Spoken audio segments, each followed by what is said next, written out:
तो भले ही solicitor general और एनटीए इस बात कह रहे थे कि पेपर लीक प्रूफ नहीं हुआ है, पर सीजीआई साहब ने बार बार ये बोला कि हम ये सारी चीज़ें दिखा रही है कि पेपर लीक तो हुआ है। अब इस बात को आप डिनाई मत करो, इट्स टाइम कि हम एक्सेप्ट करना स्टार्ट करें। हम ये ना बोलें कोई गलती ना हुई है, ऐसा बोलने से और ज़्यादा प्रॉब्लम बढ़ेगी। तो हम एक्सेप्ट करें कि डिनाइल मोड में ना रहे हैं। ये आज उन्होंने बहुत क्लियर बोला कि आप सेल्फ डिनाइल में ना रहे हैं, कम से कम आप एक्सेप्ट करें ऐसा हुआ है। पर अब उनको ये भी चिंता है कि अगर पेपर लीक हुआ है तो उसका एक्सटेंट क्या है, उसका फॉर्म क्या था, किस तरह से लीक हुआ है, कितने बच्चों तक पहुंचा था पेपर, और उसकी टाइमिंग क्या है। इसके लिए उन्होंने देखा एनटीए से ये सवाल पूछा कि पेपर कौन बनाता है, पेपर छपने कहाँ जाता है, कब जाता है, कहाँ जाता है। उन्होंने कहा मत बताना वरना अगले साल भीड़ लग जाएगी।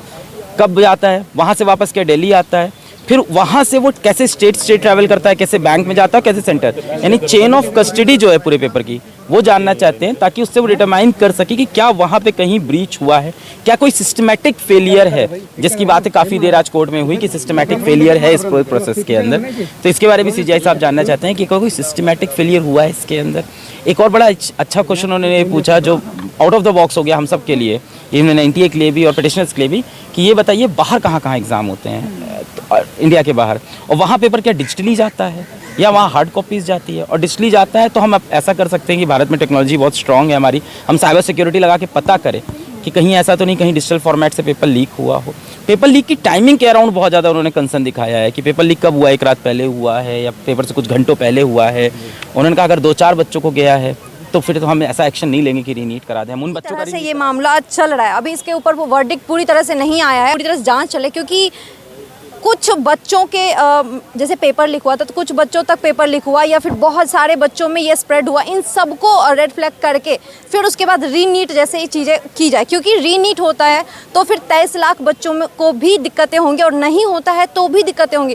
तो इन सब को ऊपर इन सब स्टूडेंट्स के ऊपर छोड़ेंगे और आने वाले वर्डिक्ट में देखेंगे कि इनका क्या लास्ट जजमेंट होता है, बच्चों के फेवर में आएगा कि सरकार के फेवर में आएगा। इन सब पे बात क्राइटेरिया होता था कि जब 640 मार्क्स आते थे तो कुछ क्या रैंकिंग होती थी 10,000, लेकिन आज वो रैंकिंग 40,000 हो चुकी है। तो बच्चों को 640 मार्क्स आने के बावजूद भी एडमिशन नहीं मिल रहा है। और दूसरी चीज़ ये भी कही कि जो 720 मार्क्स बच्चों ने जो स्कोर किए हैं उनमें वो कौन से बच्चे हैं। अच्छा, नीट एग्जाम को लेके ये कहा जा रहा है कि सो क्या आपका मेन डिमांड क्या है कि सो वापस से री एग्जाम हो सारे? हाँ, सबसे मेन डिमांड तो यही है कि आप रीटेस्ट करवाओ, क्योंकि जितने लोग पेपर लीक या गलत तरीके से घुसे हैं उनको रीएवैल्यूएशन करके नहीं निकाला है। भाई जिसने ओएमआर शीट में एक बार सर्कल करके आंसर टिक कर दिया, 50 बार स्कैन कर दोगे तो भी वही मार्क्स आएगा। ये थोड़ी आइडेंटिफाई हो जाए कि वो कल्परेट है। तो कल्परेट को एलिमिनेट करने का एक ही तरीका है और मात्र एक ही तरीका है, वो है कि इस टेस्ट को रिकंडक्ट कराया जाए। एनटीए के ऊपर अब बिल्कुल भरोसा नहीं रहा। सिर्फ नीट ही नहीं, बहुत सारे एग्जाम इस साल लीक हो गए हैं और जो एनटीए ही संभालता था, तो एनटीए अब नॉन ट्रस्टिंग एजेंसी बन गया हमारे लिए। जो पेपर लीक वाला मामला है, जो 718 719 नंबर आए हैं, जो इंटरनल सेटिंग्स हुई है, सभी बातों को ध्यान में रख के आज उनका मतलब डिसीजन के लिए सभी बातों को देखना चाहिए, ताकि और ये भी सोचना चाहिए कि किसी बच्चे के पास आखिरी मौका है, सिर्फ उसे अगले बार देने का चांस नहीं है, तो शायद उसका सपना मर जाएगा अगर वो अगली बार पेपर नहीं दे पाएगा। तो सभी बातों को अब तक जितने मतलब इरेगुलरिटीज़ हुई हैं सभी को ध्यान में रख के डिसीजन लेना चाहिए। दूसरा अटैम्प्ट था उसका और हमें उम्मीद थी कि हो जाएगा, पर हमें बाद में पता चला कि पेपर ही लीक हो गया था। तो हम उस दिन से ही कभी एनटीए ऑफिस तो कभी जंतर मंतर तो कभी मंत्री जी, शिक्षा मंत्री हैं जो उनके घर पे, तब से ही हम 1 महीने से ऊपर हो गया हमें शायद, हम तब से ही घूम रहे हैं कि रीनीट हो जाए। तो आज हम सुप्रीम कोर्ट में इसीलिए आए हैं कि हमें यहाँ न्याय मिलेगा और दोबारा एग्ज़ाम होगा। कह रहा है कि बच्चों को दोबारा इतने बड़े एग्ज़ाम में बैठना पड़ेगा, पर अगर क्योंकि ये देश के हेल्थ सिस्टम से रिलेटेड है और एक भी जैसे है कि अगर 100 गुनाहगार छूट जाए लेकिन एक बेगुनाह को सज़ा नहीं होनी चाहिए, तो यहाँ है कि ये यहाँ उल्टा है, यहाँ कोई गलत आदमी जो है वो डॉक्टर नहीं बनना चाहिए है, इसीलिए सारी है। तो जो बच्चे मेहनती हैं, जिन्होंने ईमानदारी से तैयारी करी है, तो वो मेरे ख्याल से रीटेस्ट में उनको कोई तकलीफ नहीं होनी चाहिए। एनटीए का ये भी रूल ऑफ बुक में है, अगर कहीं आपका लॉस ऑफ टाइम हुआ तो वहाँ के चीफ कोऑर्डिनेटर को ये भी अवेलमेंट है कि वो टाइम बढ़ा सके।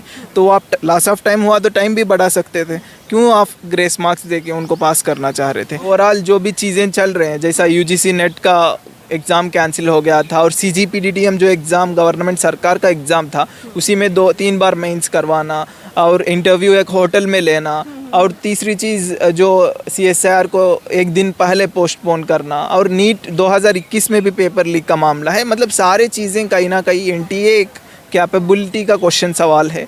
लाखों करोड़ों बच्चों का एग्ज़ाम संभालने में कहीं भी हमको ये सक्सेस नहीं दिखा। इतने एग्ज़ाम्स में कहीं ना कहीं माल प्रैक्टिस हो ही रहा था। अभी जैसे हम एनटीए की बात करते हैं तो एनटीए कोई छोटी मोटी संस्था नहीं है। ये एक ऐसी संस्था है जो नेट का एग्ज़ाम लेती है, नीट का एग्ज़ाम लेती है और कई देश के बड़े बड़े एग्ज़ाम जिसे देने के लिए हर एक बच्चे डिस्परेट रहते हैं, वो वैसे एग्ज़ाम लेती है। मैं आपको बता दूं, इस बार जिस एग्ज़ाम का इतने दिनों से मतलब रोज़ाना सड़क पर प्रदर्शन और संसद में प्रदर्शन हो रहा है, उस एग्ज़ाम में करीब 23 लाख बच्चे बैठे थे और 23 लाख बच्चों का भविष्य ऐसी एनटीए जैसे ऑर्गेनाइजेशन जिसमें कि ठीक से स्टाफ भी नहीं है वो कंडक्ट करवाता है। उसके अलावा